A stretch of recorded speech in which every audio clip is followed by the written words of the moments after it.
Hello students, myself Rakesh Sharma, Director of Paras Institute of Commerce Private Limited. Hope you are doing good. और आज हम एक बहुत ही important topic पे बात करने जा रहे हैं. जैसे कि आप सब जानते हैं, क्लास 12th के बाद हर एक बच्चे का एक बहुत बड़ा सवाल होता है कि क्लास 12th के बाद ऐसा हम कौन सा कोर्स अडॉप्ट करें जिससे एक अच्छा फ्यूचर बन सके या फिर अच्छा कैरियर बन सके. इनफैक्ट ये जो सवाल है ये आपके क्लास 10th के बाद ही दिमाग में आना चाहिए, क्योंकि क्लास 10th के बाद आप अपनी स्ट्रीम डिसाइड करते हैं, जैसे कि साइंस, कॉमर्स या फिर आर्ट्स. बट उस टाइम पे हम ज्यादा सीरियस नहीं होते अपने कैरियर को लेके, और किसी न किसी के इन्फ्लुएंस में आके हम मिसगाइड हो जाते हैं और रैंडमली अपनी स्ट्रीम डिसाइड कर लेते हैं. इसका नुकसान ये होता है कि आप जो क्लासेस होती है 11th और 12th उनको ज्यादा सीरियसली नहीं पढ़ते. ज्यादा सीरियसली ना पढ़ने की वजह से आप अपना बेस खराब कर लेते हैं. जो एक सब्जेक्ट की जो बेसिक कॉन्सेप्ट्स क्लियर करना होता है वो आप क्लियर नहीं करते, जिस कारण आप बड़े कोर्स करने की सोच भी नहीं सकते और क्लास 12th के बाद आप कंफ्यूज्ड हो जाते हो कि मुझे अब करना क्या चाहिए. So these are some basic reasons जिसके कारण बच्चे कुछ बड़ा कोर्स करने की सोच नहीं पाते. और यदि आपने क्लास 11th और 12th की स्टडीज अच्छे से कर रखी है तो आप ये मान के चलिए कि आपने अपनी हायर स्टडीज की नींव मजबूत कर ली, यानी कि आपने बेसिक कॉन्सेप्ट्स क्लियर कर लिया, आपका बेस स्ट्रांग हो गया जिससे आप बड़े कोर्स करने की सोच सकते हैं. मैंने बहुत सारे स्कूल्स में, बहुत सारे कॉलेजेस में सेमिनार्स दिए और 1-to-1 काउंसलिंग की स्टूडेंट्स की.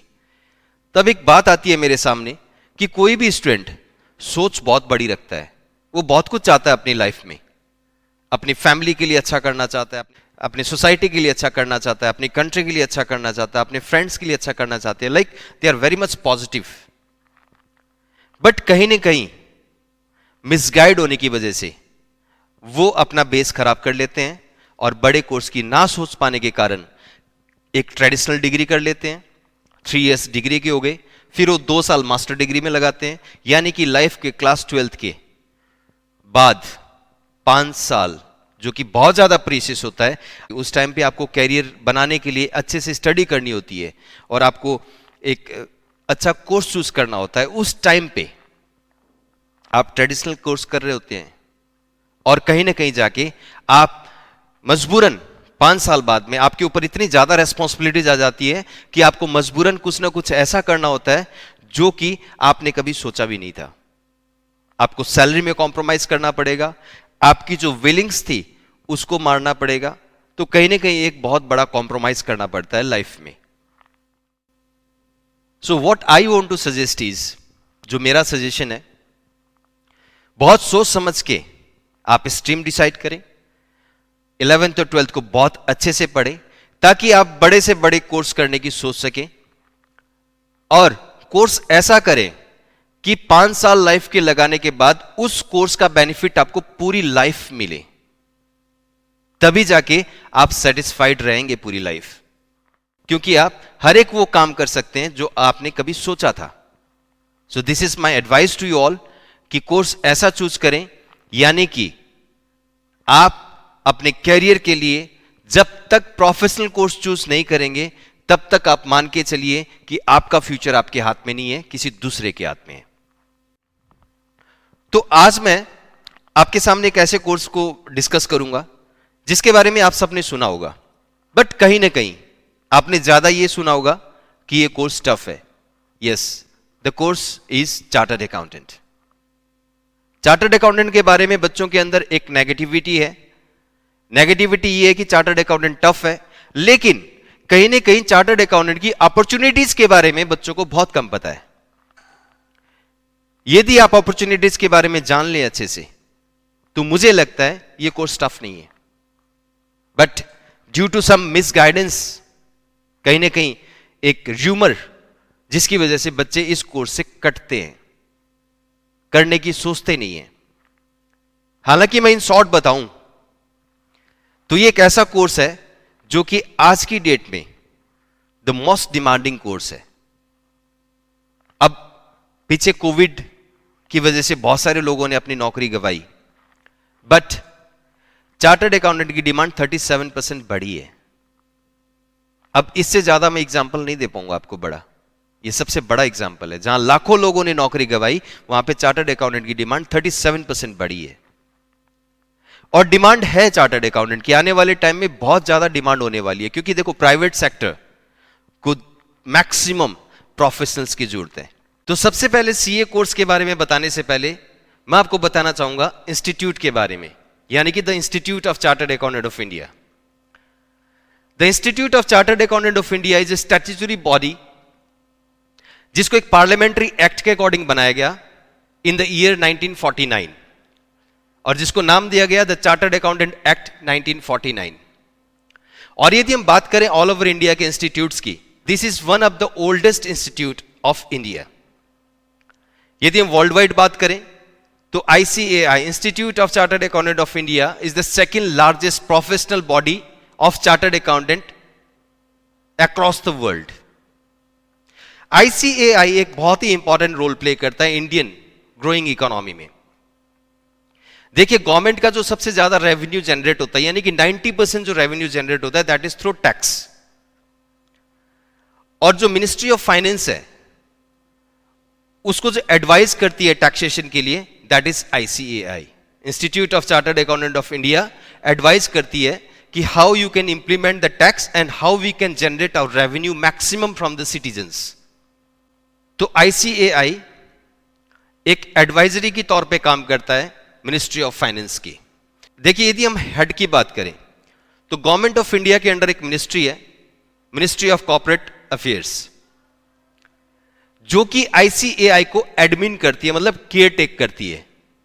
जो भी आईसीएआई में चेंजेस करने हैं, या फिर आईसीआईसी के जो मेंबर्स हैं वहां पे चेंज होता है, या फिर आईसीआई कोई नया लॉ बनाती है जिसके साथ डिस्कस करना होता है, ये सारी की सारी केयर टेकिंग का काम होता है मिनिस्ट्री ऑफ कॉर्पोरेट अफेयर्स का। फ्रॉम आवर इंडिपेंडेंस, जब से इंडिया आजाद हुआ, तब से बहुत तरह के टैक्सेस, बहुत सारे टैक्सेस में चेंज किया गया। यदि हम सारी बताएं तो शायद आपको नॉलेज में ना भी हो, लेकिन रिसेंट एक बहुत बड़ा चेंज हुआ था जिसके बारे में आप सबको नॉलेज है। The name of that tax is GST, goods and service taxes. आपने देखा होगा कि गवर्नमेंट का एक स्लोगन था, वन नेशन वन टैक्स। इसको सक्सेस करने में चार्टर्ड अकाउंटेंट, यानी कि ICAI, Institute of Chartered Accountant of India, का एक बहुत इंपॉर्टेंट रोल था।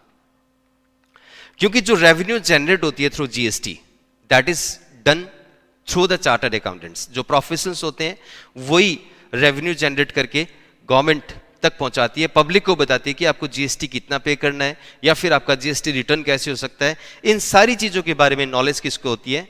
सीए प्रोफेशनल्स को होती है। तो आईसीएआई का बहुत इंपॉर्टेंट रोल रहा है इसमें। इन द सेम वे,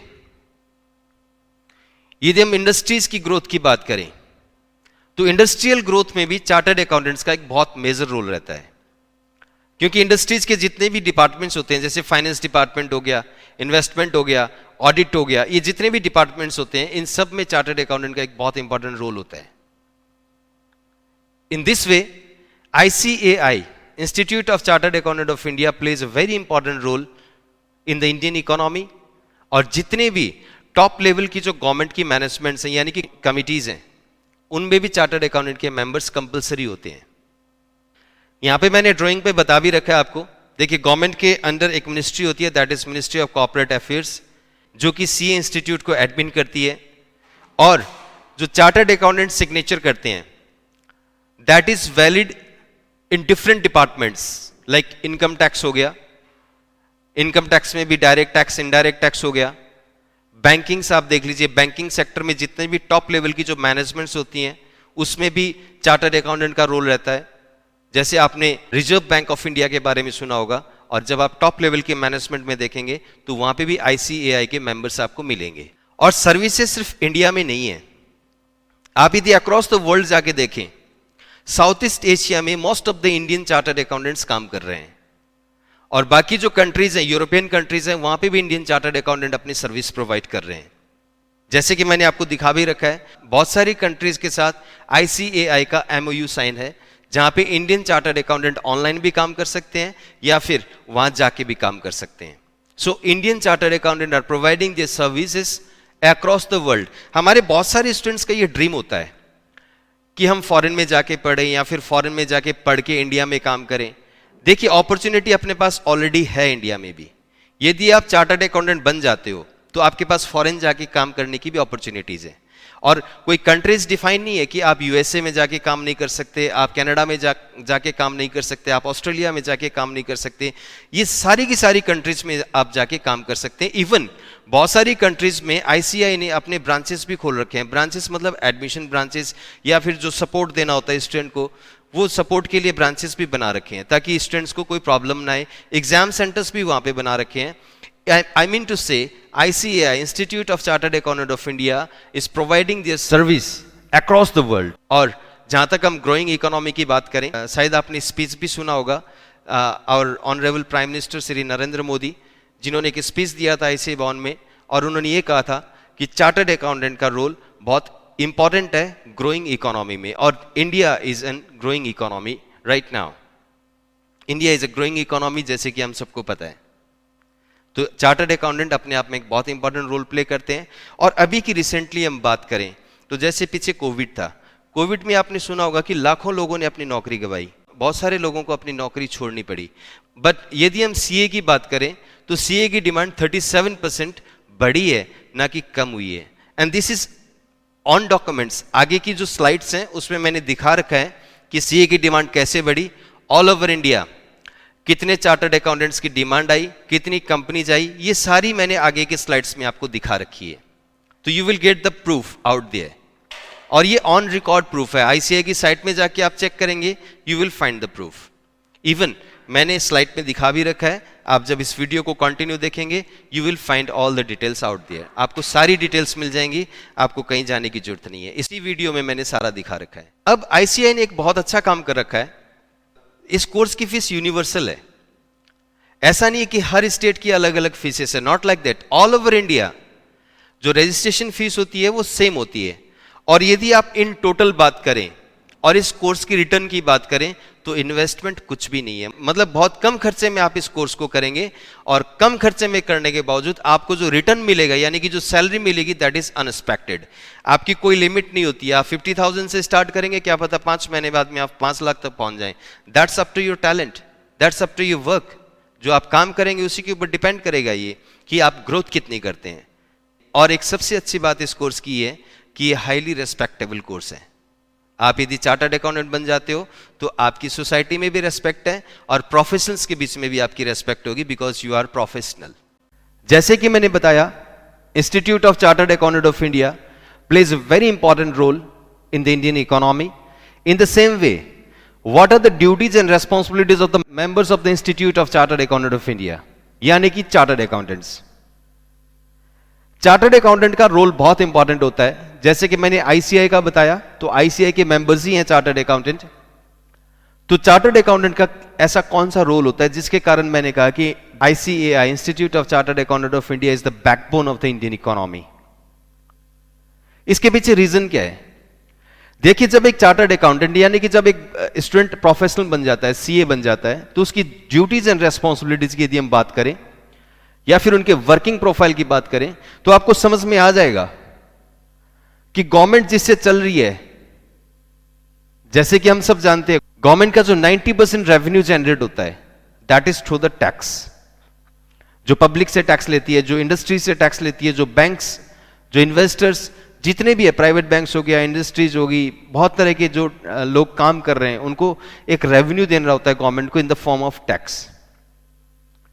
तो उससे रिलेटेड जितना भी काम होता है, all is done by the CA professionals. I will show you some duties and responsibilities of the chartered accountant. I will show you the working profile of the chartered accountant. तो सबसे पहले हम बात करते हैं फाइनेंशियल मैनेजमेंट। एक कोई भी इंडस्ट्री स्टैब्लिश करता है, चाहे स्मॉल स्केल हो चाहे लार्ज स्केल इंडस्ट्री हो, उनको फाइनेंस मैनेज करके चलना होता है। तो फाइनेंशियल प्लानिंग करनी होती है उनको कि हमें इन्वेस्ट कितना करना है, कहां करना है, कैसे करना है, कब करना है। इन सारी चीजों की प्लानिंग करने का काम होता है चार्टर्ड अकाउंटेंट का। उसी से रिलेटेड बजट बनाने का काम होता है चार्टर्ड अकाउंटेंट का। एक कंपनी में बहुत इंपॉर्टेंट रोल प्ले करता है chartered accountant. In the same way, tax planning. आपने सुना होगा, आपके पेरेंट्स भी गवर्नमेंट को टैक्स पे करते हैं, और आप यदि कोई भी सामान ले रहे हैं तो भी इनडायरेक्ट टैक्स पे कर रहे हैं गवर्नमेंट को। तो टैक्स से रिलेटेड जितना भी काम होता है, हम साल में एक बार टैक्स रिटर्न फाइल करते हैं, जिसको हम ITR बोलते हैं, जिसका नाम भी सुना होगा आपने, income tax return file. Income tax return file करने से पहले हमें कंसल्ट किससे करना होता है? चार्टर्ड अकाउंटेंट से। यानी कि यदि आप इनकम कर रहे हैं तो आपको इनकम टैक्स देना पड़ेगा, और यदि आप इनकम टैक्स दे रहे हैं तो किसके थ्रू से देंगे आप? चार्टर्ड अकाउंटेंट के थ्रू से। एक टैक्स प्लानिंग होता है। Tax planning in the sense कि सपोज करो मैं किसी कंपनी में जॉब कर रहा हूं, तो मुझे कंपनी सैलरी देती है, और सैलरी इतनी दे रही है कि गवर्नमेंट एक सब्सिडी देती है कि ठीक है आप 2.5 लाख से ऊपर कमा रहे हो तो आपको टैक्स देना है, 2.5 से कम कमा रहे हो यानी कि 2.5 लाख से कम कमा रहे हो तो आपको टैक्स नहीं देना। कहीं अब जैसे फीमेल्स के लिए कह रखा है 5 लाख रुपीज से ऊपर आप कमा रहे हो तो टैक्स देना है, उससे कम कमा रहे हो तो टैक्स नहीं देना। सपोज करो मैं 7 लाख रुपए कमा रहा हूं, लेकिन मैंने एक्सपेंसेस ऐसे कर रखे हैं जो कि मैंने इनडायरेक्ट टैक्स दे रखा है। फॉर एग्जाम्पल मैंने लाइफ इंश्योरेंस कर रखी है, LIC कर रखी है। आपने सुना होगा, सपोज करो मेडिकल इंश्योरेंस करवा लिया या फिर और कोई इंश्योरेंस करवा लिया जिसमें टैक्स मैंने ऑलरेडी पे कर दिया गवर्नमेंट को, तो मुझे टैक्स नहीं देना पड़ेगा दोबारा।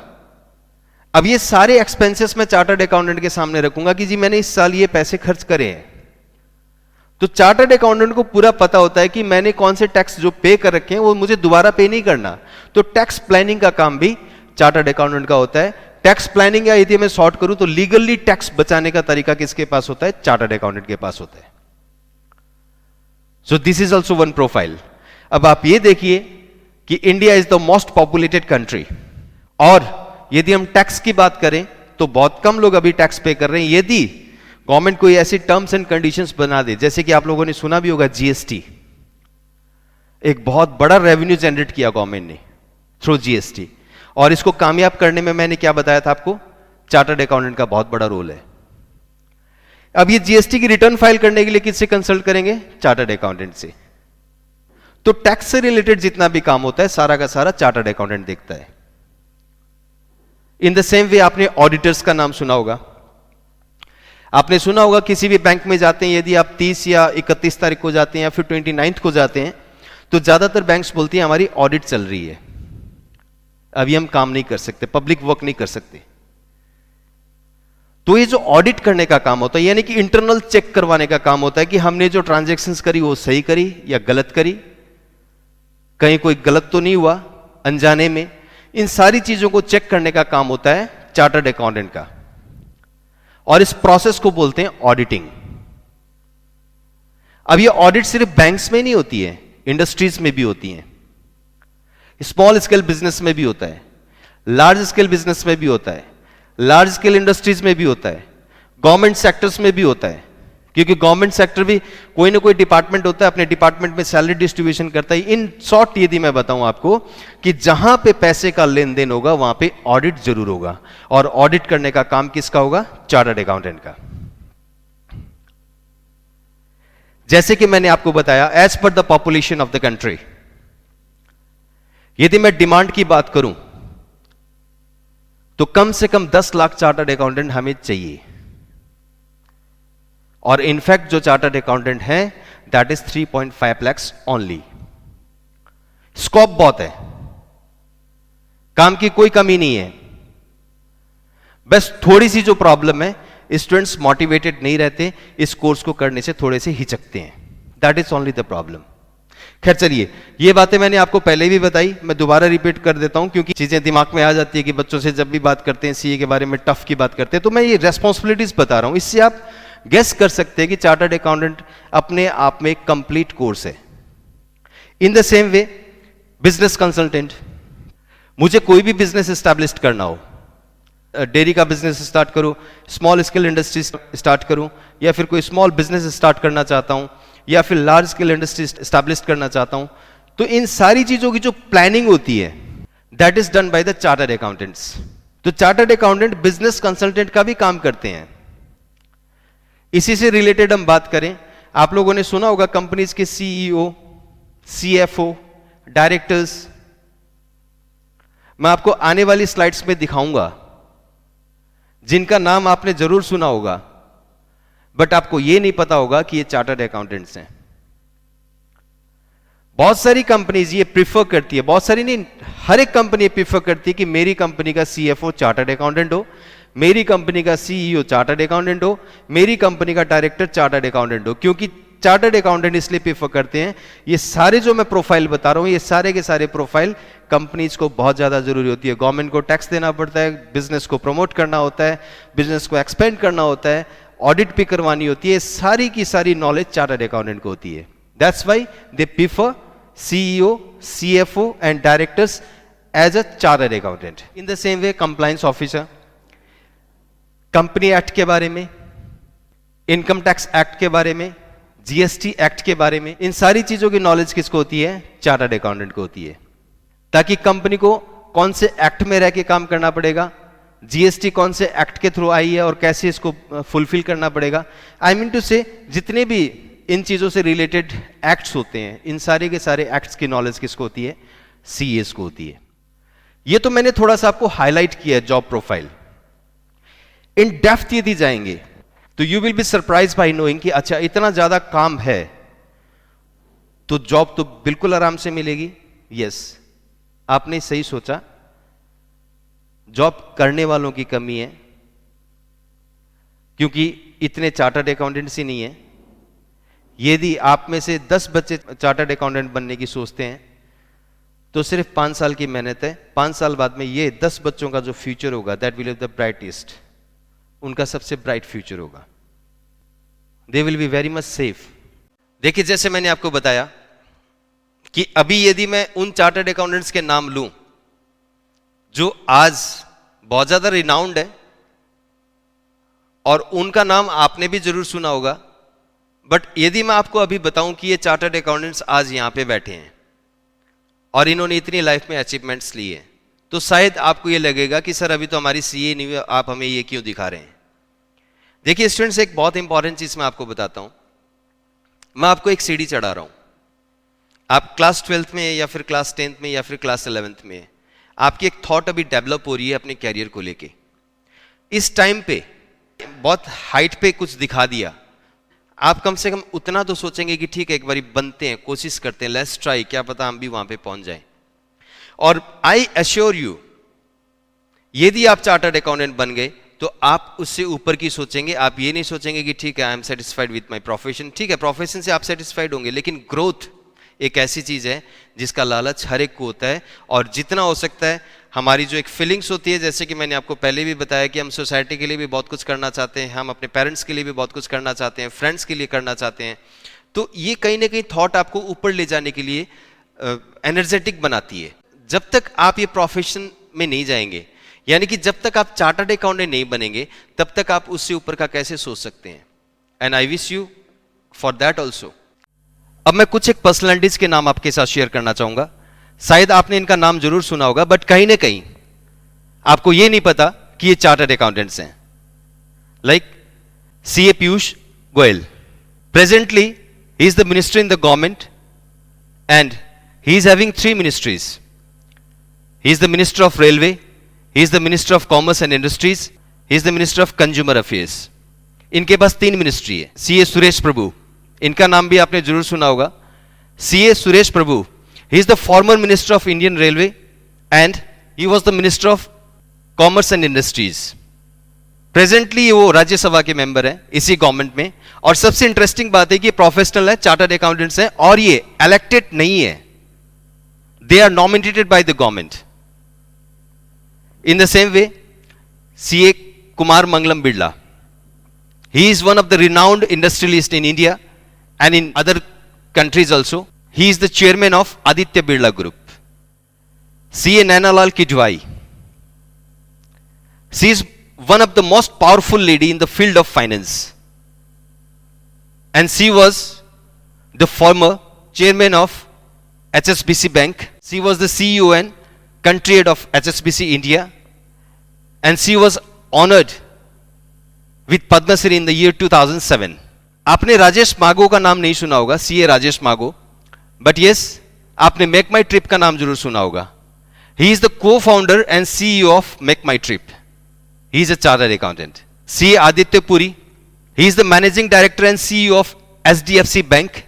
और सबसे इंटरेस्टिंग बात इनकी है कि जो वर्ल्ड के टॉप सीईओज हैं उनमें इनका नाम आता है। सीए क्रिस अय्यर, शायद आपने वॉलमार्ट का नाम सुना होगा। सीए क्रिस अय्यर वॉलमार्ट के प्रेसिडेंट एंड चीफ एग्जीक्यूटिव अफसर हैं। ये एक बहुत बड़ा रिटेल चेन है वर्ल्ड वाइड, आपने नाम भी सुना होगा। इन द सेम वे राकेश झुनझुनवाला, इनका नाम शेयर मार्केट में हर कोई जानता है और मोस्ट ऑफ द स्टूडेंट्स जो कॉमर्स के होते हैं ज्यादातर देखते भी हैं मार्केट की फ्लक्चुएशंस भी अप एंड डाउन होती है, क्योंकि उनको कहीं ना कहीं बिजनेस की स्टडीज करनी होती है, बिजनेस की नॉलेज रखनी होती है, तो कहीं ना कहीं उनको देखना होता है ये चैनल्स। उन्होंने नाम जरूर सुना होगा सीए राकेश झुनझुनवाला का।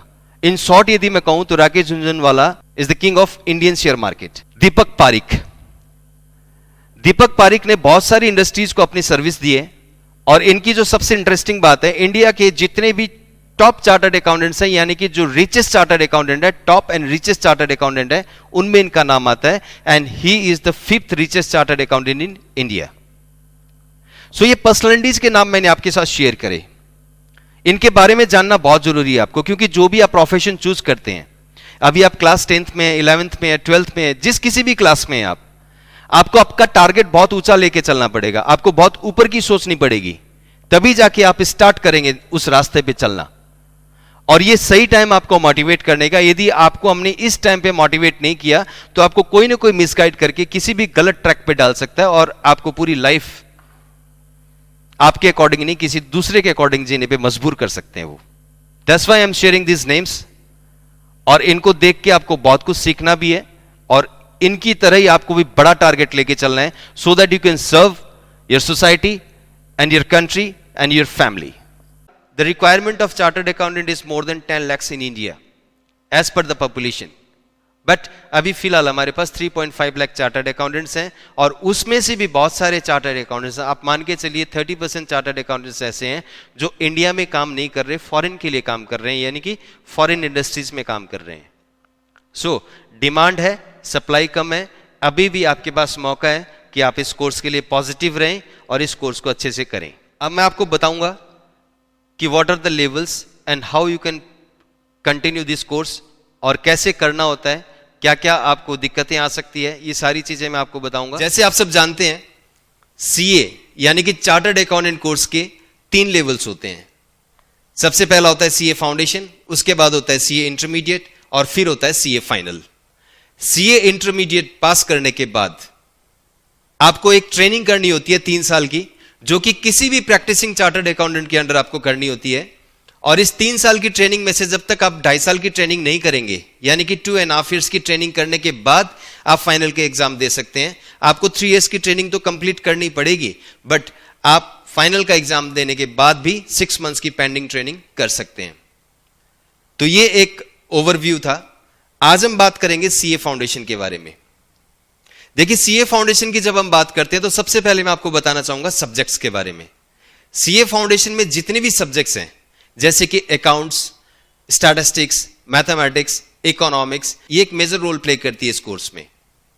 और ये सारी की सारी सब्जेक्ट्स जिन बच्चों ने कॉमर्स स्ट्रीम से क्लास 11th और 12th पास की है, उन बच्चों ने पढ़ रखी है। यानी कि सीए फाउंडेशन का टोटल 400 का एग्जाम होता है।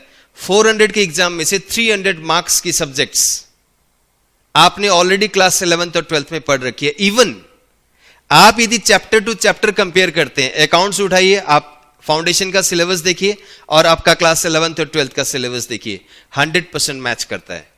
इकोनॉमिक्स उठाइए, सारा का सारा मैच करता है। मैथमेटिक्स उठाइए, सारा का सारा मैच करता है। स्टैटिस्टिक्स उठाइए, सारा का सारा मैच करता है। I mean chapter each and every topic तक आप कंपेयर करेंगे, यू विल फाइंड कि सारा का सारा मैच कर रहा है। अब इस कोर्स को करते कौन है ज्यादातर स्टूडेंट्स? देखिए, एक सबसे इंपॉर्टेंट चीज है कि सीए कोर्स हम किसी भी क्लास में जाएं, पूछें बच्चों से, एवरेज बच्चे ही इस कोर्स को करने की हिम्मत जुटा पाते हैं। एवरेज या बिलो एवरेज तो इस कोर्स को सोचते भी नहीं है कि नहीं सीए नहीं करना, बड़ा टफ है, राइट? अब ये 2 चीजें होगी। आपने मान के चलिए 75% सिलेबस 11th और 12th में कर रखा है, एवव एवरेज बच्चे इस कोर्स को कर रहे हैं, तो एक जनरल सा क्वेश्चन आता है दिमाग में कि रिजल्ट कितना होता होगा। एक जनरल सा क्वेश्चन हम पूछें किसी से कि इंटेलिजेंट बच्चे कर रहे हैं, 75% सिलेबस उन्होंने 2 साल पढ़ रखा है, इसके बाद रिजल्ट कितना होना चाहिए इस एग्जाम का, तो you will find the answer कि सर 90% तो रिजल्ट होना चाहिए. But you will surprise by knowing one thing, that is from the year 2006 till 2019 32 times जो एग्जाम हुआ है सीए का, उसका रिजल्ट आप यदि ऑल ओवर इंडिया का देखें, average result, you will surprise by knowing all over India का एवरेज रिजल्ट रहा है 32.25% from last 32 attempts till the year 2019. Above average बच्चे आ रहे हैं, 75% सिलेबस ऑलरेडी करके आ रहे हैं, ऑलरेडी इन्हें कि 2 साल पढ़ के आ रहे हैं, उसके बावजूद जो सीए का रिजल्ट है दैट इज 32.25%. अब इसमें गलती किसकी है? क्या स्टूडेंट की गलती है? क्या उनके पेरेंट्स की गलती है? या फिर उनकी गलती है जिन्होंने आपको 2 साल पढ़ाया, आई मीन आपकी स्कूल टीचर्स की? या फिर आपका जो प्रेजेंट कोचिंग इंस्टीट्यूट है जहां पे आप सीए फाउंडेशन की प्रिपरेशन कर रहे हैं या फिर आपने करी थी, वो जिम्मेवार है? एक बहुत बड़ा क्वेश्चन है. यही चीज डिमोटिवेट करती है बच्चों को सीए कोर्स करने के लिए. अब हम बात करते हैं पारस इंस्टीट्यूट के रिजल्ट के बारे में. यदि हम ऑल ओवर इंडिया से पारस इंस्टीट्यूट का रिजल्ट कंपेयर करें, you will be happy to know कि पारस इंस्टीट्यूट का रिजल्ट लास्ट 2 इयर्स के यदि हम कंपेयर करें तो ऑल ओवर इंडिया का रिजल्ट जून 2017 में जो रहा दैट वाज 40.52% और पारस का रिजल्ट रहा 82%. इन द सेम वे नवंबर 2017 का ऑल ओवर इंडिया का रिजल्ट रहता है 38.2% और पारस का रिजल्ट रहता है 89%. मई 2018 का रिजल्ट ऑल ओवर इंडिया का रहता है 19.24% और पारस का रिजल्ट रहता है 90%. नवंबर 2018 का रिजल्ट ऑल ओवर इंडिया का रहता है 44.12% और पारस का रहता है 87.25%. मई 2019 की बात करें तो 18.58% रहता है ऑल ओवर इंडिया का रिजल्ट और पारस का रहता है 85%. नवंबर 2019 की बात करें 35.10% रहता है ऑल ओवर इंडिया का रिजल्ट और पारस का रहता है 85.36%. इसका मतलब यह हुआ कि आपकी जो प्लानिंग होती है, एक स्टूडेंट को जो पढ़ाने का तरीका, स्टूडेंट को मैनेज करने का तरीका, इन सारी चीजों की रेस्पॉन्सिबिलिटी कोचिंग इंस्टीट्यूट की है. क्लास 12th पास किया है किसी बच्चे ने और वो सीए बनने का सपना देख रहा है, उसको पूरा करने का काम कोचिंग इंस्टीट्यूट का है. उसकी पूरी रेस्पॉन्सिबिलिटी बनती है कि बच्चे को प्रॉपर गाइड करें, उनका सही टाइम मैनेजमेंट करें, उनका स्टडी मैनेजमेंट करें, उनका स्ट्रेस मैनेजमेंट करें, उनको होमवर्क प्रॉपरली दें, होमवर्क प्रॉपरली चेक करें, टेस्ट प्रॉपरली लें, टेस्ट में जो भी अपडेशंस करनी होती है बच्चे को, सारा का सारा काम करवाने का कोचिंग इंस्टीट्यूट का है. कोचिंग इंस्टीट्यूट का रोल बहुत इंपॉर्टेंट होता है. सिर्फ बच्चों से फीस लेके और उनको सिर्फ लेक्चर्स डिलीवर करना कोचिंग इंस्टीट्यूट का काम नहीं है. रेदर देन दैट ऐसी बहुत सारी रेस्पॉन्सिबिलिटी है जो कोचिंग इंस्टीट्यूट को निभानी चाहिए. किसी एक बच्चे ने सोचा सीए बनने का, that is enough for us. कोई एक बच्चा सोचता है मुझे सीए बनना है, उसको बनाना कैसा है कोचिंग इंस्टीट्यूट का काम है, ना कि उस बच्चे का है. He is not that matured. हम कोचिंग इंस्टीट्यूट जो चला रहे हैं, हमने सीए फाउंडेशन के बच्चे को भी देखा, सीए इंटरमीडिएट के बच्चों की मेंटालिटी का भी पता है, सीए फाइनल के बच्चे की भी मेंटालिटी का पता है, और वो बच्चा जब सीए बन जाता है उसके बाद का भी मेंटालिटी का पता है. इन सारी चीजों को जज करके हमें सीए फाउंडेशन के बच्चे को कैसे गाइड करना चाहिए इसके बारे में वो बच्चा नहीं जानता. हमें पता है कि किस लेवल पे, किस स्टेप पे, फाउंडेशन पे कैसे उसको ट्रीट करना है, इंटरमीडिएट में कैसे ट्रीट करना है, फाइनल में कैसे ट्रीट करना है, उसको किस टाइप की गाइडलाइंस की जरूरत होती है. ये सारी की सारी रेस्पॉन्सिबिलिटी कोचिंग इंस्टीट्यूट की है. ये प्रूफ कर रहा है रिजल्ट. पारस इंस्टीट्यूट ने जो आपको स्क्रीन पे रिजल्ट दिखा रखा है, ये रिजल्ट अपने आप में प्रूफ कर रहा है कि इंस्टीट्यूट का बहुत इंपॉर्टेंट रोल होता है. Now we will talk how to get registered into this course. आपको अपना रजिस्ट्रेशन कैसे करवाना है इसके बारे में मैं आपको बता देता हूं. तो सबसे पहले मैं आपको एक बात बताना चाहता हूं. आईसीएआई ने कुछ दिन पहले एक अनाउंसमेंट की थी, जो कि बहुत इंपॉर्टेंट अनाउंसमेंट है उन बच्चों के लिए जो प्लानिंग कर रहे हैं चार्टर्ड अकाउंटेंट करने की, क्योंकि ज्यादातर बच्चों को ये पता है कि सीए क्लास 12 के बाद ही हम एडमिशन ले सकते हैं, या फिर क्लास 12 के एडमिट कार्ड आने के बाद रजिस्ट्रेशन कर सकते हैं। ठीक है, वो लास्ट ईयर तक ठीक था, बट 13 अक्टूबर 2020 के बाद, यानी कि लास्ट मंथ के बाद सर्टेन चेंजेस करे हैं, जो कि आपको जानना बहुत जरूरी है। जो सबसे पहला अनाउंसमेंट है, दैट इज आप अपना प्रोविजनल एडमिशन ले सकते हैं क्लास 10th पास करने के बाद। यानी कि जैसे ही आप क्लास 10th का एग्जाम देके पास होते हैं और नेक्स्ट क्लास में प्रमोट होते हैं, यानी कि क्लास 11th में जाती, आप अपना रजिस्ट्रेशन सीए में कर सकते हैं। तो इसका एक सबसे बड़ा जो बेनिफिट है, क्योंकि ज्यादातर मैं जब क्लास 11th और 12th के स्टूडेंट के साथ इंटरेक्ट करता हूं, तब कुछ एक चीजें सामने आती है कि सर हम बाद में सोचेंगे, अभी तक कोई प्लान नहीं किया है। यानी कि मतलब पूरे 2 साल वो कंफ्यूज रहते हैं कि जो स्ट्रीम वो लेके पढ़ रहे हैं वो पढ़ क्यों रहे हैं। तो एक तो आप इस कंफ्यूजन से बच सकते हैं, आप सीए करने का decision just after class 10th ले सकते हैं, और पूरे 2 साल, जैसे कि मैंने आपको पहले बताया, 11th और 12th का 75% सिलेबस आपका मैच करता है सीए फाउंडेशन के साथ। तो यदि आप क्लास 11th में इस माइंडसेट के साथ पढ़ें कि मुझे आगे जाके सीए करना है, तो ऑब्वियस है आगे जब आप सीए फाउंडेशन करेंगे तो आप स्ट्रांग रहेंगे, आपकी सब्जेक्ट में अच्छी होल्ड रहेगी। सो दिस इज वन अनाउंसमेंट, और इसका जो बेनिफिट है वो मैंने आपको बता दिया कि क्लास 10th के बाद आप रजिस्ट्रेशन करते हैं तो आपको क्या बेनिफिट मिलेगा, और क्लास 10th के बाद एडमिशन जरूर हो जाएगा, आपका प्रोविजनल एडमिशन होगा। आपका एडमिशन कंफर्म तभी होगा जब आप क्लास 12th पास करेंगे और आईसीएआई का फाउंडेशन का एग्जाम देंगे। जैसे कि आप सबको पता है, साल में 2 बार एग्जाम्स होते हैं, ट्वाइस। एक तो होता है मई जून में और दूसरा होता है नवंबर में। तो जो भी बच्चा क्लास 12th के बाद मई में एग्जाम देना चाहता है, उसको अपना रजिस्ट्रेशन करना पड़ेगा 31 दिसंबर तक, यानी कि 1 जनवरी से पहले। और जो बच्चा नवंबर में एग्जाम देना चाहता है, उसको अपना रजिस्ट्रेशन करना पड़ेगा जुलाई 1 से पहले, यानी कि 30 जून से पहले पहले अपना रजिस्ट्रेशन करवाना पड़ेगा to appear in the exam in November. अब देखिए, जो बच्चा क्लास 12 पास करता है, यानी कि जो बच्चा क्लास 12 के एग्जाम मार्च में देता है, और जस्ट आफ्टर 1.5 मंथ्स यदि उसको सीए फाउंडेशन का एग्जाम देना पड़ा, तो 400 मार्क्स का सिलेबस वो कैसे प्रिपेयर करेगा। सबसे पहली बात तो उसको बेनिफिट मिलेगा क्लास 11th और 12th का, जो उसने 2 साल मेहनत करी क्लास 11th और 12th में, उसका बेनिफिट उसको वहां पे मिलेगा। उसके बाद कुछ एक प्लानिंग करनी पड़ेगी आपको, ताकि आप उस एग्जाम को पास कर सकें।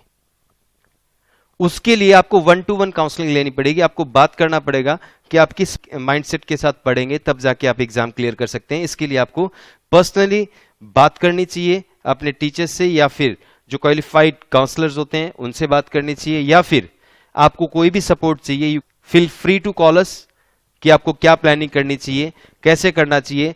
ऐसा मत करना कि ठीक है just after completing your class 12th आप फाउंडेशन का एग्जाम दें और आप फेल हो जाएं। तो आपको प्रॉपर गाइडलाइंस लेके ही ये डिसीजन लेना चाहिए कि आपको मई में एग्जाम देना चाहिए या नहीं देना चाहिए, क्योंकि 400 मार्क्स का सिलेबस है। आप देखिए, क्लास 12th का सिलेबस 500 मार्क्स का होता है, जिसके लिए आपने पूरा 1 साल लगाया, और ये कंपटीशन एग्जाम का एंट्रेंस एग्जाम है, जिसके 400 मार्क्स के सिलेबस के लिए 1.5 मंथ्स में आप यदि पास करने की सोच रहे हो इस कंपटीशन एग्जाम के जो एंट्रेंस एग्जाम को, तो I think there might be some problem for you. इसमें आपको कोई प्रॉब्लम भी फेस करनी पड़ सकती है। तो डिसीजन आप अकेले मत लेना, प्रॉपर काउंसलिंग लेके उसके बाद ये डिसाइड करना कि आपको अटेम्प्ट मई का देना चाहिए या फिर नवंबर का देना चाहिए। ऑप्शन है अपने पास। क्योंकि ये बात मैं इसलिए बता रहा हूं क्योंकि बच्चों की ज्यादातर साइकोलॉजी यही होती है, माइंडसेट ये होता है कि हम टाइम बचा लें, और टाइम बचाने के चक्कर में शॉर्टकट लेना स्टार्ट कर देते हैं। तो जैसे कि मैंने अपने हर एक वीडियोस में ज्यादातर ये बताया कि सीए में शॉर्टकट नहीं चलता, आपको पूरी प्लानिंग करके चलना चाहिए चार्टर्ड अकाउंटेंट कोर्स में। क्योंकि सक्सेस रेशियो मैंने पहले डिस्कस कर लिया आपसे, आपको बता दिया कि what are the success ratio, what is the passing ratio. उसके बाद ये वीडियो देखने के बाद भी आप बिना किसी से सलाह लिए ये डिसीजन ले रहे हो, तो it might be takes you in trouble, ये आपके लिए प्रॉब्लम क्रिएट कर सकती है। So this is my advice to you कि ठीक है मैंने बता दिया, जिस बच्चे को मई 2022 में एग्जाम देना है उस बच्चे को अपना रजिस्ट्रेशन 31 दिसंबर 2021 से पहले करना पड़ेगा, राइट? बट आपके पास टाइम तो नहीं होगा, क्योंकि आप एक पूरा माइंडसेट के साथ पढ़ेंगे कि क्लास 12th का एग्जाम देना है, मार्च में आपका एग्जाम होता है। एग्जाम होते ही बहुत सारे बच्चे थोड़ा सा रिलैक्स भी रहना चाहते हैं, बहुत सारे बच्चे कैजुअल लेके ठीक है 11 12th के साथ सिलेबस मैच करता है, मैं एग्जाम दे दूंगा, पास हो जाऊंगा, माइंडसेट के साथ भी एग्जाम में क्या पता अपियर हो जाए और किसी कारण फेल हो जाते हैं, तो वो कहीं ना कहीं एक बहुत बड़ा धक्का लग सकता है आपको, आपका जो टारगेट है उसमें आपको बैकफुट पे आना पड़ सकता है। एक बहुत अच्छा डिसीजन गलत साबित हो सकता है कि आपने सीए करने का सोचा था और आप फाउंडेशन में फेल हो गए, तो it might be a big problem for you. तो आप इसकी जल्दी मत करना, आप पूरी गाइडलाइंस लेना, पूरा प्रॉपर गाइडलाइंस लेके फिर ये डिसाइड करना कि आपको फाउंडेशन का अटेम्प्ट मई में देना है या फिर नवंबर में देना है। क्योंकि अब तक तो जो बच्चे क्लास 12th का एग्जाम दे रहे हैं, यानी कि जो बच्चे मार्च में एग्जाम दिया, जिस बच्चे ने मार्च में एग्जाम दिया उसका अटेम्प्ट नवंबर ही बन रहा है, यानी कि वो पूरी प्रिपरेशन करके नवंबर में एग्जाम देता है। तो टाइम चाहिए आपको, ठीक है सिमिलर है, क्लास 11 और 12th का सिलेबस आपका 75% मैच करता है, लेकिन कहीं ना कहीं एक सीए का लेवल का भी तो एंट्रेंस एग्जाम है ना वो, तो आपको उस तरीके से पढ़ना पड़ेगा उस सिलेबस को। सो दिस इज माय एडवाइस। ठीक है मैंने आपको पूरा एक्सप्लोर कर दिया इसको, लेकिन आपको थोड़ा सा अलर्ट रहना भी बहुत जरूरी है इसमें। So I will take you to the next slide. जो जो डॉक्यूमेंट्स चाहिए, देखिए क्लास 10th के बाद आप रजिस्ट्रेशन कर सकते हैं, और रजिस्ट्रेशन करने के लिए आपको क्लास 10th की मार्कशीट चाहिए, दैट इज कंपलसरी। और उसके बाद जब आप क्लास 12th का एग्जाम दे देंगे आपकी मार्कशीट आएगी, वो भी आपको अपलोड करनी पड़ेगी। आपका प्रोविजनल एडमिशन तो हो चुका था 2 साल पहले, जब आपने क्लास 10th पास की थी आपका रजिस्ट्रेशन हो गया, बट आप इस कोर्स को परस्यू करने के लिए यानी कि कंटिन्यू करने के लिए आपको क्लास 12th की पास मार्कशीट कंपलसरी चाहिएगी, तो वो भी चाहिए आपको। एक आधार कार्ड नंबर चाहिए आपको, पासपोर्ट साइज फोटो चाहिए, signature on blank page. These are the documents required for the CA foundation registration. Class 12th की मार्कशीट आपके लिए अभी कंपलसरी नहीं है, क्योंकि आपका प्रोविजनल एडमिशन हुआ है just after passing year class 10, तो इसमें कंफ्यूज मत होना बिल्कुल भी कि आपने क्लास 12th लिख रखी है ऊपर 10th लिख रखी है। 10th के बाद आप एडमिशन ले सकते हैं, और जो क्लास 12th की मार्कशीट है जब आप क्लास 12th का एग्जाम दे दें, आपका रिजल्ट आ जाए, आप तब अपलोड कर सकते हैं, क्योंकि आपका एडमिशन प्रोविजनल हुआ है, right? So these are the documents which are required to take admission in CA foundation. अब हम बात करते हैं डॉक्यूमेंट्स की। एक तो आपको क्लास 10th की मार्कशीट चाहिएगी, दूसरा आपको क्लास 12th की मार्कशीट चाहिएगी, एक आधार कार्ड नंबर चाहिएगा, पासपोर्ट साइज फोटो चाहिएगी, और एक ब्लैंक पेज पे सिग्नेचर चाहिएगा। इसमें थोड़ी सी कंफ्यूजन हो सकती है क्लास 12th की मार्कशीट को लेके, तो मार्कशीट कंपलसरी नहीं है, आप प्रोविजनल एडमिशन ले सकते हैं। जैसे ही आपके क्लास 12th का एग्जाम का एडमिट कार्ड आता है, यानी कि स्कूल आपको जब इश्यू करता है, उसके तुरंत बाद अपना रजिस्ट्रेशन कर सकते हैं आप एडमिट कार्ड के नंबर और क्लास 10th की मार्कशीट और बाकी डॉक्यूमेंट्स अपलोड करके प्रोविजनल एडमिशन ले सकते हैं, और जिस दिन आपकी डीएमसी आती है यानी कि मार्कशीट आती है, उस दिन आप अपना एडमिशन कंफर्म कर सकते हैं। So these are the documents which are required for the admission. अब हम बात करते हैं फीस के बारे में। आईसीएआई की जो फीस है for foundation course that is 9,200। 9,200 सिर्फ कॉमर्स के बच्चों के लिए नहीं है, ये जितने भी स्ट्रीम्स के बच्चे हैं, बाकी जैसे आर्ट्स या साइंस का बच्चा भी सीए करना चाहता है तो उसको भी 9,200 देना, उससे ज्यादा नहीं देना पड़ेगा। अब मान लीजिए आपने जून 30 तारीख से पहले रजिस्ट्रेशन कर लिया नवंबर में एग्जाम देने के लिए, और किसी कारण आप एग्जाम नहीं दे पाए या फिर नवंबर में ही एग्जाम देना है, तो आपको एक एग्जाम फीस पे करनी पड़ेगी, दैट विल बी 1,500 रुपीज, 1,500 रुपए, जो कि 9,200 से अलग है। 9,200 इज फॉर द रजिस्ट्रेशन और 1,500 rupees is for the exam. जो आपको एग्जाम फीस देनी पड़ेगी वो 1,500 रुपीज देनी पड़ेगी। अब मान लीजिए किसी कारण आप नवंबर में एग्जाम नहीं दे पाए और अब को एग्जाम देना है मई में, तो मार्च में या फिर फेब लास्ट में आपको दोबारा एग्जाम फॉर्म फिल करना पड़ेगा और आपको 1,500 रुपीज ऑनलाइन पे करना पड़ेगा, तब जाके आपका मई के लिए भी आप एग्जाम देने के लिए एलिजिबल हो जाओगे। और इसके बाद हम बात करते हैं सब्जेक्ट्स की। देखिए सब्जेक्ट्स में आपको दो तरीके से एग्जाम देना होता है, एक होता है सब्जेक्टिव और दूसरा होता है ऑब्जेक्टिव। सब्जेक्टिव का मतलब आपको पता होगा, जो कि आप अब तक क्लास 12 तक जो एग्जाम पैटर्न देते आए हैं, जैसे 5 मार्क्स का क्वेश्चन भी होता है, 10 का भी होता है, 15 का भी होता है, दैट इज सब्जेक्टिव। ऑब्जेक्टिव का मतलब हो गया एमसीक्यूज, एक क्वेश्चन हो गए, 4 ऑप्शंस होंगे, जो आपको सही लगेगा उसको सर्कल करना है, that will be the answer. अब हम बात करते हैं सब्जेक्ट्स की। एक तो होता है अकाउंट्स, दूसरा होता है लॉ और बीसीआर, जिसको हम इंग्लिश भी कह सकते हैं, और ऑब्जेक्टिव में statistics, mathematics, reasoning, economics and business commercial knowledge, ये सब्जेक्ट्स होती हैं आपकी ऑब्जेक्टिव। अब सब्जेक्टिव एग्जाम होते हैं आपके 200 मार्क्स के और ऑब्जेक्टिव एग्जाम होते हैं 200 मार्क्स के। यदि हम ग्रुप वाइज बात करें तो अकाउंट्स 100 मार्क्स का है, लॉ और इंग्लिश 100 मार्क्स की है, स्टैट, मैथ, रीजनिंग 100 मार्क्स का है, economics and business commercial knowledge 100 marks का है। ये ग्रुप बन गया एक, जैसे कि स्टैट, मैथ, रीजनिंग मिलके एक पेपर बन गया, economics and business commercial knowledge एक पेपर बन गया, इंग्लिश एंड लॉ एक पेपर बन गया, अकाउंट्स अपने आप में 100 मार्क्स का कंप्लीट है। इन टोटल हम बात करें तो 400 का आपका एग्जाम होगा सीए फाउंडेशन का। कंडीशंस जो आपको ध्यान रखनी है, देखिए सबसे इंपॉर्टेंट चीज ये है कि इन टोटल जैसे मैंने बताया आपको 400, इस 400 में से आपको पास करने के लिए मिनिमम 50% चाहिए, दैट इज कंपल्सरी। मतलब 400 में से 200 आपको इन टोटल लाना पड़ेगा। और यदि हम पेपर वाइज बात करें, हर पेपर में आपको 100 मार्क्स में से 40 लाना कंपलसरी, यानी कि अकाउंट्स आपका 100 मार्क्स का एग्जाम होगा, पासिंग मार्क्स 40 होगा मिनिमम पर पेपर।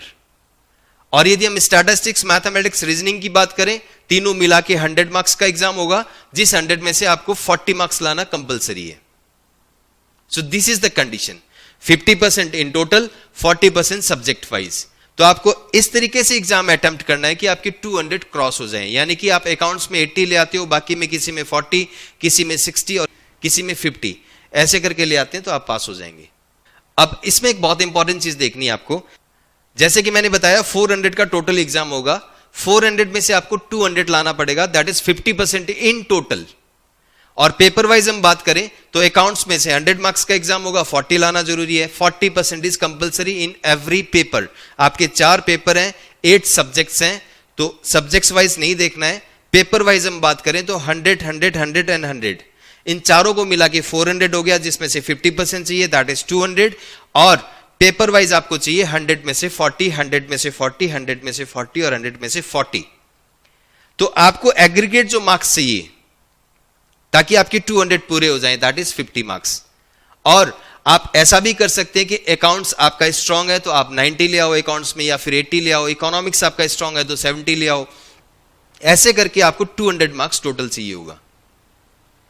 दूसरी जो बात मैंने बता दी आपको, पेपर 3 एंड पेपर 4, यानी कि statistics, mathematics, reasoning, economics and business commercial knowledge, ये 5 सब्जेक्ट और 2 पेपर, 5 सब्जेक्ट के 2 पेपर बन गए, ये आपके ऑब्जेक्टिव होंगे। Accounts, English and business law, ये आपकी सब्जेक्टिव एग्जाम होंगे, और ये आपका 200 मार्क्स का एग्जाम होगा, 100 मार्क्स के। और तीसरी बात, आप एग्जाम में कैलकुलेटर लेके जा सकते हैं, that is allowed. Scientific calculator नहीं लेके जा सकते, जो नॉर्मल कैलकुलेटर्स होते हैं that you can take in the exam. और तीसरी बात जो मैंने बता दी आपको, एग्जाम आपके सब्जेक्टिव और ऑब्जेक्टिव दोनों पैटर्न में होंगे। सो this is all about CA foundation. जिस तरीके से मैंने बताया आपको, एक शॉर्ट वीडियो के थ्रू बताया आपको मैंने, यदि आप इस कोर्स को प्रॉपर टाइम देते हैं, और सबसे बड़ी बात, इस कोर्स को आप रेस्पेक्टफुली करते हैं, इसको पार्ट टाइम नहीं लेना है आपको, इसको मेन टारगेट लेके चलना है आपको। और ये सारी चीजें जो मैंने बताई, जो मैनेज करनी है आपको, स्टडी मैनेज, 1-to-1 क्वेश्चन करके देखना, रेस्पॉन्सिबिलिटीज हैं इंस्टीट्यूट की, करवाना पड़ेगा इंस्टीट्यूट को, तभी आपको रिजल्ट मिलेगा। तभी एक बिलो एवरेज बच्चा भी सोच सकता है सीए करने की, और हर कैटेगरी के बच्चे सीए बनते हैं, चाहे आप अबव एवरेज हो, चाहे एवरेज हो, चाहे बिलो एवरेज हो। There is no link in that कि आप सीए नहीं बन सकते या फिर बन सकते हो। कोई भी बच्चा सीए बन सकता है जो सीए बनने की ड्रीम रखता है, उसको सीए बनाना इंस्टीट्यूट का काम है। मैंने आपके सामने रिजल्ट कंपेयर करके दिखा दिया। यदि आपको प्रॉपर गाइडलाइंस मिलती है तो आप आराम से चार्टर्ड अकाउंटेंट बन सकते हैं। तो अब हम बात करते हैं इंटरमीडिएट के बारे में। जैसे ही आपका फाउंडेशन का रिजल्ट आता है, यानी कि एग्जाम के 1.5 से 2 महीने बाद आपका रिजल्ट आ जाता है अप्रॉक्स, और उसके बाद आपको अपना रजिस्ट्रेशन करवाना होता है इंटरमीडिएट के लिए। तो जो इंटरमीडिएट की फीस है दैट इज 18,200 रुपीज। इस 18,200 रुपीज में आपके इंटरमीडिएट के बोथ ग्रुप की रजिस्ट्रेशन हो जाती है, यानी कि ग्रुप 1 का भी रजिस्ट्रेशन हो जाता है और ग्रुप 2 का भी रजिस्ट्रेशन हो जाता है। और बहुत सारे स्टूडेंट्स का ये क्वेश्चन भी होता है कि क्या सर हम सेपरेट भी फी पे कर सकते हैं, जैसे कि ग्रुप 1 का पहले हम रजिस्ट्रेशन करवा लिया, ग्रुप 2 का हमने बाद में रजिस्ट्रेशन करवा लिया, क्या ये पॉसिबल है? तो जी हाँ, ये पॉसिबल है। लेकिन इन टोटल यदि हम फी की बात करें तो 18,200 रुपीज आप यदि बोथ ग्रुप का पेमेंट करते हो तो आपका दोनों ग्रुप का रजिस्ट्रेशन हो जाता है। इनफैक्ट जो आर्टिकलशिप आपको करनी होती है इंटरमीडिएट के बाद की, उसका भी रजिस्ट्रेशन हो जाता है।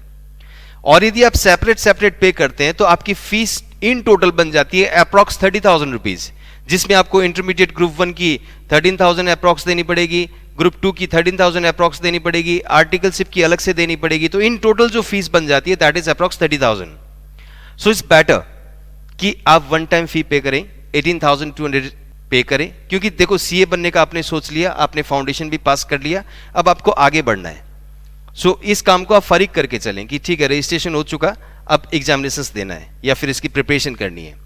अब दूसरा एक क्वेश्चन होता है स्टूडेंट्स का कि सर हमने 18,200 रुपीज फी तो पे कर दी, तो क्या हम कंपेल हैं कि बोथ ग्रुप का एग्जाम दें? नहीं, आपका जो एग्जामिनेशंस का डिसीजन होता है that will be decided by your examinations form, जो कि एग्जाम से 2 महीने पहले निकलता है। आईसीए एग्जाम से 2 महीने पहले एग्जामिनेशंस फॉर्म फिल करने की डेट्स अनाउंस करती है। आपको एग्जाम फॉर्म फिल करना होता है और उसकी एक अलग से फी पे करनी होती है। जैसे कि कोई भी स्टूडेंट जो मई में एग्जाम देना चाहता है उसको फी पे करनी पड़ती है टेंटेटिव इन मार्च, और जो बच्चा नवंबर में एग्जाम देना चाहता है उसको टेंटेटिव सितंबर में एग्जाम फॉर्म फिल करना होता है। तो आपका ये रजिस्ट्रेशन डिसाइड नहीं करेगा कि आपको बोथ ग्रुप का एग्जाम देना है या फिर सिंगल ग्रुप का एग्जाम देना है। आपने जो एग्जाम फी पे की है या फिर जो एग्जाम फी पे करेंगे दैट विल डिसाइड कि आपको एग्जाम कितने ग्रुप का देना है, सिंगल का देना है या फिर बोथ ग्रुप का देना है। That will be decided by the examinations form. यदि आप सिंगल ग्रुप का एग्जाम देते हैं, यानी कि ग्रुप 1 का एग्जाम देते हैं सिर्फ, या फिर ग्रुप 2 का एग्जाम देते हैं, तो आपकी एग्जाम फी रहेगी 1,500 रुपीज फॉर सिंगल ग्रुप। और यदि आपने बोथ ग्रुप का एग्जाम देना है तो आपकी फी रहेगी 2,700 रुपीज फॉर बोथ ग्रुप। तो ये आपका एग्जाम का पैटर्न रहेगा, इसमें बिल्कुल भी कंफ्यूज नहीं होना। और बहुत सारे स्टूडेंट्स ये भी कंफ्यूज होते हैं कि भी सर हमें बोथ ग्रुप देना चाहिए, सिंगल ग्रुप देना चाहिए। देखिए इट डिपेंड्स अपॉन यू। बहुत सारे बच्चों की एक बहुत अच्छी स्टडी मैनेजमेंट होती है, टाइम मैनेजमेंट होती है, प्रॉपर टाइम से पढ़ते हैं, सारा कुछ उनका मैनेज्ड होता है, they can appear for the both group. और बहुत सारे बच्चे कहते हैं कि सर स्ट्रेस नहीं लेना लेकिन सीए बनना है आराम से, तो ठीक है सिंगल ग्रुप का एग्जाम दो, आराम से चार्टर्ड अकाउंटेंट बनो आप। So these are some basic things to be, जिसके बारे में आपको पता होना चाहिए। अब मैं बताता हूं आपको इंटरमीडिएट की सब्जेक्ट्स के बारे में। तो सबसे पहले होगा आपका अकाउंटिंग जो कि 100 मार्क्स का होगा। उसके बाद आपका होगा corporate law and other laws, ये आपका 100 मार्क्स का होगा। इसके बाद होगा कॉस्ट एंड मैनेजमेंट अकाउंटिंग जो कि 100 मार्क्स की होगी। उसके बाद आपका होगा टैक्सेशन जो कि 100 मार्क्स की होगी। इन टोटल आपको 400 का एग्जाम देना है, और इन टोटल की हम बात करें तो 400 में से आपको पास करने के लिए 200 लाना है, यानी कि 50% is needed to get pass in total. देखिए आपको अलग अलग समझना पड़ेगा। टोटल में आपको 400 में से पास होने के लिए 200 चाहिए। पेपर वाइज की हम बात करें तो 100 में से 40, 100 में से 40, 100 में से 40 एंड 100 में से 40, यानी कि हर पेपर को पास करने के लिए मिनिमम मार्क्स आपको चाहिए 40। अब यदि 40 40 40 40 लाते हैं तो टोटल बन गया 160, और अपने को चाहिए 200 मार्क्स आउट ऑफ 400। तो इसके लिए यदि हम एग्रीगेट देखें तो दैट विल बी 50 मार्क्स, यानी कि 50 50 50 50 सब में आता है तो आपका 200 पूरा हो रहा है। तो वो आपके ऊपर डिपेंड करेगा कि मिनिमम आपको 40 लेके आना है। किसी सब्जेक्ट में आपके 60 आ गए, 70 आ गए, क्योंकि होता है ऐसा, कुछ एक सब्जेक्ट आपकी बाद में आने वाले टाइम में फेवरेट भी बन जाती है, आपको ज़्यादा बढ़िया तरीके से याद होती है, आपने राइटिंग प्रैक्टिस बढ़िया कर रखी है, उसकी प्रेजेंटेशन पे काम कर रखा है, उसको आपने बहुत बढ़िया तरीके से प्रैक्टिस कर रखा है, तो क्या पता उस सब्जेक्ट में आपके 90 भी आ जाए, 95 भी आ जाए, दैट डिपेंड्स। तो मिनिमम जो मार्क्स है that is 40 marks you need out of 100 her paper को पास करने के लिए। अब इसमें एक चीज और है समझने वाली, देखिए फाउंडेशन का और इसमें जो फर्क है, फाउंडेशन में आपने 200 मार्क्स का सब्जेक्टिव एग्जाम दिया था और 200 मार्क्स का आपने ऑब्जेक्टिव एग्जाम दिया था। इसमें भी है, जैसे कि लॉ एक सब्जेक्ट है, मैंने बताया आपको, लॉ में आपको 70 मार्क्स का सब्जेक्टिव एग्जाम देना है और 30 मार्क्स का ऑब्जेक्टिव एग्जाम देना है, यानी कि एमसीक्यूज। बट जो डिफरेंस है, फाउंडेशन में आपकी नेगेटिव मार्किंग थी, बट इंटरमीडिएट में आपकी नेगेटिव मार्किंग नहीं है, यानी कि विदाउट नेगेटिव मार्किंग आपका एमसीक्यूज में एग्जाम होगा। इन the same way taxation, taxation में भी जो सब्जेक्ट है 70-30 का होगा, 30 मार्क्स का आपका एमसीक्यूज का होगा और 70 मार्क्स आपका सब्जेक्टिव एग्जाम होगा। सो ये एग्जाम पैटर्न रहेगा। एक चीज मैं आपको दोबारा बता देता हूं कि इंटरमीडिएट में 30 मार्क्स जो एमसीक्यूज होगा उसमें नेगेटिव मार्किंग नहीं है। Is that clear? ये आपको ध्यान रखना है। और दूसरी बात, एक दो ध्यान रखने वाली बात है, वो ये है कि फाउंडेशन में एग्जाम्शन नाम की कोई चीज नहीं आई थी आपके सामने। इंटरमीडिएट में और फाइनल में आपको एग्जाम्शन सुनने को मिलेगा। Then what is exemption? यानी कि जिस पेपर में आपके 60 मार्क्स से अबव मार्क्स आते हैं, दैट इज एग्जाम्शन। यानी कि अकाउंट्स में आपके 60 आ गए, एग्जाम्प्ट। टैक्सेशन में आपके 60 आ गए, exemption. Corporate law and other laws में 60 आ गए, exempt. Cost and management accounting में 60 प्लस मार्क्स आ गए, दैट इज एग्जाम्प्ट। एग्जाम्प्ट का मतलब होता है एक इन्होंने स्टैंडर्ड बना रखा है, उससे ज्यादा यदि मार्क्स आ जाते हैं, that will be counted as exemption. इसका बेनिफिट क्या है? फॉर एग्जाम्पल, आपने ग्रुप 1 का एग्जाम दिया और आपके अकाउंट्स में 65 आ गए, लॉ में 60 आ गए, टैक्सेशन में आपके 70 आ गए और कॉस्ट एंड मैनेजमेंट अकाउंटिंग में आपके 39 आ गए। यानी कि 40 पासिंग मार्क्स था और आपके 39 आ गए। अब एग्जाम्पशन का बेनिफिट क्या हुआ? जिस सब्जेक्ट में आपके 60 से ज्यादा मार्क्स आएंगे, उस सब्जेक्ट का और यानी कि उस पेपर का आपको दोबारा एग्जाम नहीं देना। जिस पेपर में आपके 40 से कम मार्क्स आए, उसका आपको दोबारा एग्जाम देना है। तो एग्जाम्पशन का बेनिफिट आपको क्या हुआ कि आपको दोबारा एग्जाम नहीं देना। उसके अलग से टर्म्स एंड कंडीशंस हैं। यदि आप फर्स्ट टाइम फेल होते हो या फिर फर्स्ट टाइम आप एक सब्जेक्ट में रहते हो, तो 3 सब्जेक्ट या फिर 2 सब्जेक्ट जिसमें एग्जाम्पशन आई थी आपको दोबारा नहीं देना। या फिर आप सेकंड टाइम दोबारा उसी सब्जेक्ट में रह जाते हो और आपको 3 सब्जेक्ट जिनका एग्जाम नहीं दिया आपने पहले क्योंकि एग्जाम्प्ट थी, उसमें से आपको विड्रॉ करना पड़ेगा। 2 सब्जेक्ट विड्रॉ करके सिर्फ आपको एक ही सब्जेक्ट जो एग्जाम्पशन मिली थी उसको आप कंटिन्यू कर सकते हैं। ये टर्म्स एंड कंडीशंस हैं, that is after the first attempt. तो उसके लिए आपको अभी ज्यादा नहीं सोचना, आपको ये सोच के चलना है कि 1 टाइम में क्लियर करना है अपने को। ऐसी स्ट्रेटजी बनाओ आप, और बना सकते हैं। जो भी आपका कोचिंग इंस्टीट्यूट होता है या फिर जो आपका कैरियर गाइड होता है, वो आपको गाइड कर देंगे कि आपको किस तरीके से पढ़ना पड़ेगा। सो दिस इज वन कंडीशन। अब इन द सेम वे मैं आपको सेकेंड ग्रुप की सब्जेक्ट्स के बारे में बताऊंगा। सेकेंड ग्रुप में जो सब्जेक्ट्स है that are advance accounting, auditing and assurance, enterprise information system and strategic management. In the same way, financial management and economics for finance, ये सब्जेक्ट्स हैं। अब देखिए, जो मैं सब्जेक्ट्स की बात कर रहा था, तो यहां पे देखिए 6 सब्जेक्ट्स आ गई आपकी, बट पेपर कितने हैं? 4। हर पेपर आपका 100 मार्क्स का होगा। In total it will be 400। Out of that 400 you need 200 to get pass in total, but paper wise आपको चाहिए 100 में से 40, 100 में से 40, 100 में से 40 एंड अगेन 100 में से 40। सेम पैटर्न रहेगा। देखिए, ग्रुप 1 पे मैंने अच्छा टाइम लगा दिया, आपको समझा दिया कि ग्रुप 1 में जो मार्किंग सिस्टम रहेगा वो सेम पैटर्न इसमें भी रहेगा। एक चीज और मैं बता दूं, जैसे 2 सब्जेक्ट्स में आपके एमसीक्यूज था, इन द सेम वे आपका ग्रुप 2 में भी 2 पेपर में आपके एमसीक्यूज होंगे। जैसे कि ऑडिटिंग एंड एश्योरेंस, इसमें आपका 70 मार्क्स का सब्जेक्टिव होगा, 30 मार्क्स का ऑब्जेक्टिव होगा। इन the same way enterprise information system and strategic management, इसमें भी आपका 70-30 का रहेगा, 70 मार्क्स का सब्जेक्टिव और 30 मार्क्स का ऑब्जेक्टिव। तो इस चीज का ध्यान रखना है आपको। और दूसरी बात, इसमें कोई नेगेटिव मार्किंग नहीं है। और एक चीज को लेके स्टूडेंट्स कंफ्यूज होते हैं कि सर बोथ ग्रुप देना चाहिए, सिंगल ग्रुप देना चाहिए। सी, दैट इज डिफरेंट पार्ट। जब आप काउंसलिंग के लिए जाते हैं, जब बात करते हैं, क्योंकि आपने फाउंडेशन भी पास की है, आपने फाउंडेशन में पढ़ने का क्या तरीका था, कैसे पढ़ा आपने, क्या स्ट्रैटेजी रही आपकी, क्या मतलब टाइम मैनेजमेंट रहा, क्या स्टडी मैनेजमेंट रहा, ये सारी चीजें मैटर करती है। बोथ ग्रुप आपको देना चाहिए या फिर सिंगल सिंगल ग्रुप देना चाहिए, ये आपका डिसाइड करता है आपका study pattern, time management, all the things भी, आप कितने स्ट्रेस लेते हो, ये सारी चीजें मैटर करती है। तो it's quite early to decide about that.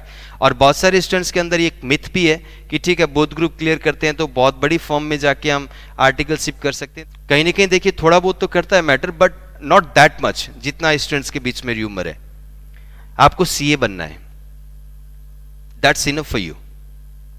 जल्दी नहीं करनी, यदि आप जल्दी करोगे तो आपको रिजल्ट पता है कि बोथ ग्रुप का रिजल्ट क्या है, सिंगल ग्रुप का रिजल्ट क्या है, फाइनल का रिजल्ट क्या है, ये सारे रीजंस होते हैं स्टूडेंट्स के, जिसके कारण स्टूडेंट्स बोथ ग्रुप क्लियर नहीं कर पाते और कहीं ना कहीं उनको एक बहुत बड़ा झटका लग जाता है एग्जाम टाइम में कि भी प्रिपरेशन नहीं हुई, रह गए। तो ये स्ट्रैटेजी है, इसके लिए बहुत बढ़िया स्ट्रैटेजी बनानी पड़ेगी, उसके बाद ही आपको डिसाइड करना चाहिए कि आपको बोथ ग्रुप देना है या फिर सिंगल ग्रुप देना है। So this is all about CA intermediate.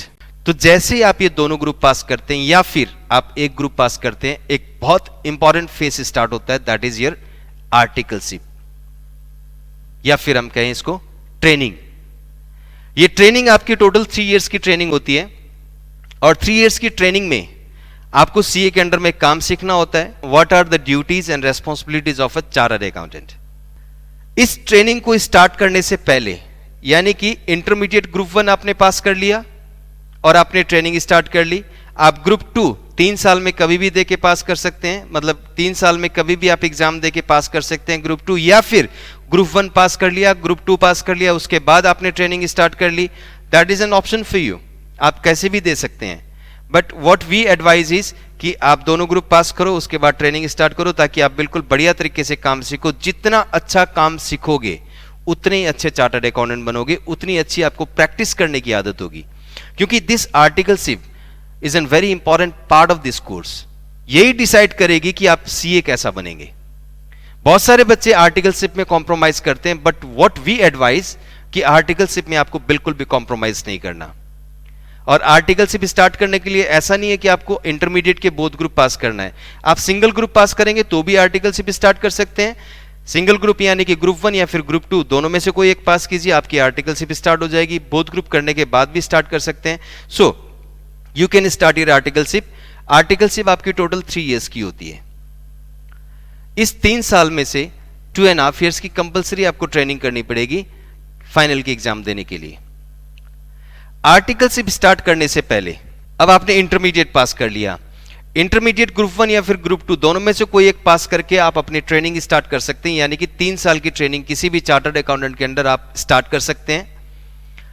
और सबसे इंपॉर्टेंट चीज क्या है, इस ट्रेनिंग के लिए आपको बोथ ग्रुप पास करने की जरूरत नहीं है। आप ग्रुप 1 या फिर ग्रुप 2 दोनों में से एक ग्रुप पास कीजिए या फिर बोथ ग्रुप पास कर लीजिए, उसके बाद आप अपनी ट्रेनिंग कंटिन्यू कर सकते हैं।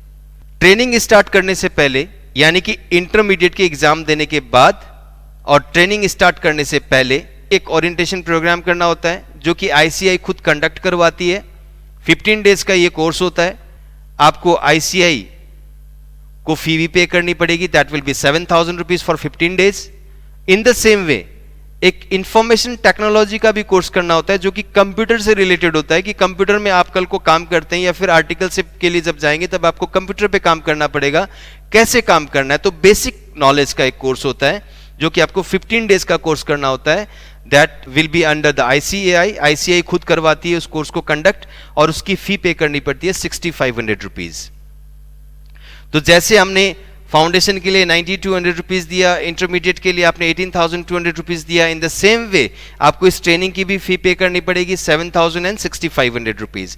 उसके बाद ये सर्टिफिकेट्स आपको मिलेंगी 15 डेज की।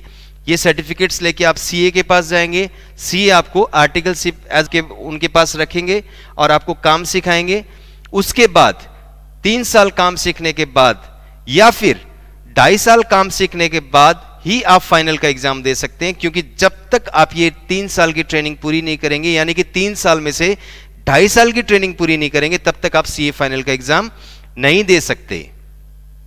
सो दिस इज वेरी इंपॉर्टेंट। और इसको इंपॉर्टेंट बनाने के लिए आईसीआई ने रिसेंटली क्या किया है कि फर्स्ट ईयर यानी कि एक साल आपने आर्टिकल कर ली, फिर एक ये पेपर लेते हैं आपका कि आपने एक साल आर्टिकलशिप में क्या सीखा, और जब आप सेकेंड ईयर आर्टिकलशिप कंप्लीट करेंगे फिर आपका एक 100 मार्क्स का पेपर होगा, तब आपसे पूछा जाएगा कि सेकेंड ईयर में आपने क्या सीखा। इसका रीजन ये है कि बहुत सारे बच्चे कॉम्प्रोमाइज कर लेते हैं, आर्टिकलशिप प्रॉपरली नहीं करते और ये फाइनल की प्रिपरेशन करनी स्टार्ट कर देते हैं। और जैसे कि मैंने आपको बताया कि जब तक आप अच्छी तरीके से आर्टिकलशिप नहीं करेंगे तब तक आप एक अच्छे चार्टर्ड अकाउंटेंट नहीं बन सकते। That's why.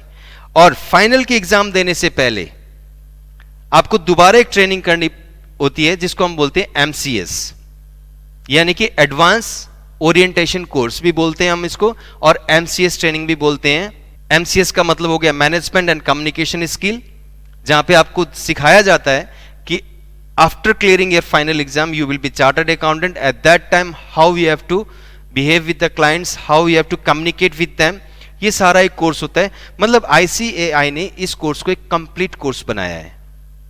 और दूसरा, जैसे कि हमने IT का कोर्स किया था, वैसे ही जैसे आप फाइनल का एग्जाम देने के लिए जाएंगे उससे पहले यानी कि आर्टिकलशिप कंप्लीट करने के बाद आपको एक IT का एडवांस IT का कोर्स भी करना पड़ेगा जो कि 15 डेज का होगा, और इसकी फीस भी आपको पे करनी पड़ेगी ICAI को। MCS यानी कि एडवांस ओरिएंटेशन कोर्स की फी है 7,000 रुपीज, और एडवांस ITT का जो फी है दैट इज 7,500 रुपीज। ये फी भी आपको पे करनी पड़ेगी।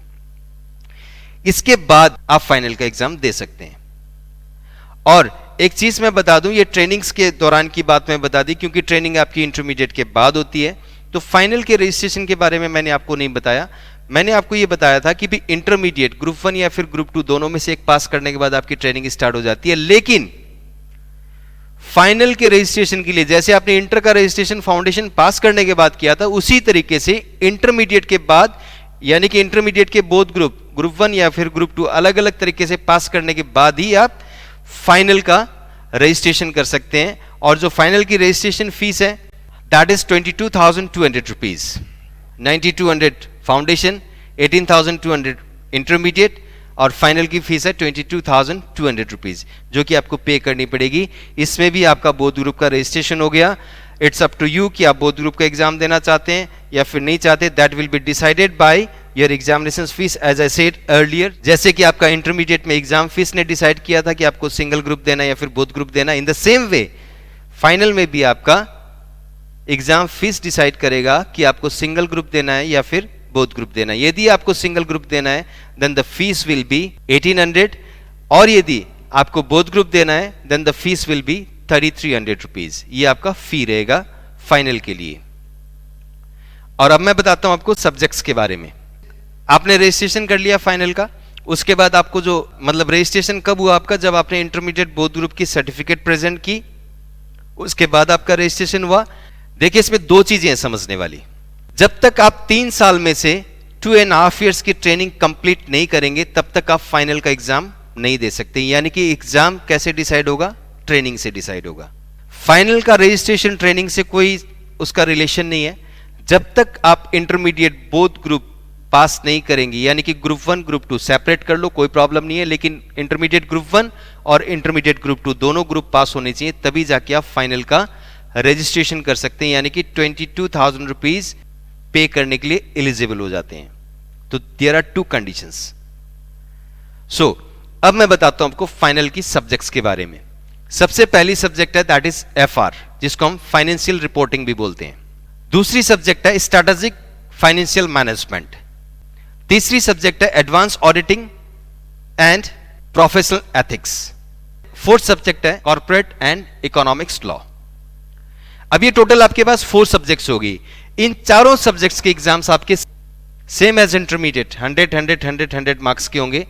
और जैसे इंटरमीडिएट में आपके 100 में से 40 मार्क्स कंपलसरी था, वैसे आपको फाइनल में भी 100 में से 40 मार्क्स मिनिमम चाहिए।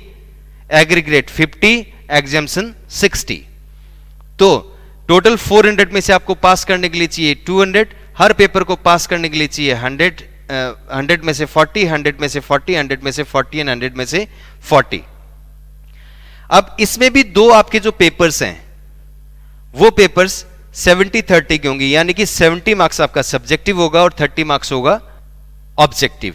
यानी कि पेपर 3 एंड पेपर 4 जैसे कि मैंने बताया आपको, पेपर 3 कौन सा हो गया, advance auditing and professional ethics, and paper 4 कौन सा हो गया, कॉर्पोरेट एंड इकोनॉमिक्स लॉ।